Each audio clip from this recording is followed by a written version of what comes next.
माझ्याकडे FIR आहे एक नमुना दाखल. कारण काल भारतीय जनता पार्टी खरं तर या डिपार्टमेंटने खुलासा करायला पाहिजे होतं, पण भारतीय जनता पार्टीचेच लोक खुलासा करत होते, म्हणून मी मुद्दाम बोललो नाही. पण माझ्याकडे FIR आहे एक नमुना दाखल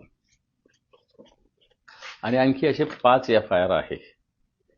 याच्यात सौर ऊर्जेसाठी सरकारनं या कंपन्यांना अतिशय मोफतच म्हणता येईल अशी मोठ्या प्रमाणावर जमीन दिलेली आहे. आणि जमीन दिल्यानंतर त्या ठिकाणी त्यांनी अशा पद्धतीनं प्रकल्प करावा असं अपेक्षित आहे. पण या लोकांनी जमीन दिल्यानंतर, सरकारने जमीन अलॉट केल्यानंतर या ठिकाणी प्रकल्प सुरू केले नाही. जमीन देताना, प्रकल्प मंजूर करताना त्यांची बँक गॅरंटी घेतली. आता हे जे माझ्याकडे हे 99 कोटी रुपये तर बुडाल्याचं याच्या अधिकाऱ्याचंच तक्रार माझ्याकडे आहे. एक अधिकारी आहे, या अधिकाऱ्यांनीच कंप्लेंट केलेली आहे, पोलीस स्टेशनमध्ये तक्रार केली. नंतर त्याचं आर्थिक जो गुन्हे विभाग आहे मुंबईचा त्यांनी तपास केलेला आहे आणि या लोकांना गुन्हे दाखल झालेले आहे एक. याच्यात अजून 5 अधिकारी सस्पेंड झाले, त्यांचे पण माझ्याकडे नाव आहेत. जर मला सांगा, अधिकारी सस्पेंड जर सरकारचा त्याच्यात हात नाही तर मग अधिकारी का सस्पेंड केलेले? हे अधिकारी सुद्धा सरकारने सस्पेंड केले. मला असं वाटतं CGM आहे व सहाय्यक मुख्य अभियंता बगाडे आहे, असे 5-7-8 लोक आहेत त्याच्यामध्ये, ज्याने 5 लोकांना निलंबित केले. माझ्याकडे, मी खोटं बोलायचं काही कारण नाही, माझ्याकडे हा FIR त्या विषयातला आहे.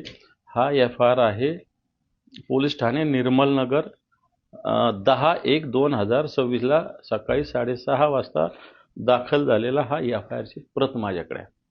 आणि ही प्रत 10/1 मी तुम्हाला व्हॉट्सअपवर पाठवतो लागलं तर सगळ्यांना. हा FIR ची कॉपी, हा एकच आहे, आणखी 5 FIR आहे असे. आणि याच्यात 5 अधिकाऱ्यांना सस्पेंड केलंय. मला एक सांगा, सरकारची जागा दिलेली आहे, सरकारला फसवलेलं नाही त्यांनी. मग मुख्यमंत्री महोदय कसं म्हणतात सरकारचा कोणताच रोल नाही याच्यात? सरकारचा रोल आहे. ज्या वेळेस हे प्रोजेक्ट पूर्ण करत नाही, मग यांची बँक गॅरंटी आहे, ती फोरफिट करण्यासाठी हे अधिकारी गेले, तर त्यांना त्या बँकेत कळालं की ही बँक गॅरंटीच बोगस आहे, बनावट आहे. अशा प्रकारचा हा प्रकार आहे. याच्यातून सरकारचं मी सांगितलेलं 10,000 कोटी रुपयाचं नुकसान आहे. याच एका केसमध्ये 99 कोटी 90 लाख रुपये याच्यात FIR मध्येच लिहिलेलं आहे सगळं. हे मी तुम्हाला, याच्यात नाव आहेत बघा, हितेश भाई नाथालाल राबिया, हितेन कुमार लालजीभाई कानानी, राहुल पनाळे, भावेश कुमार पटेल, हा पनाळे अधिकारी आहे. हे नाव आहेत. नाणे आणि चलन लिहिलेलं आहे बा, 99 50 00 000 आणखी डबल, एवढे आकडे तुम्हीच मोजा. आकडे मला मोजता येत नाही.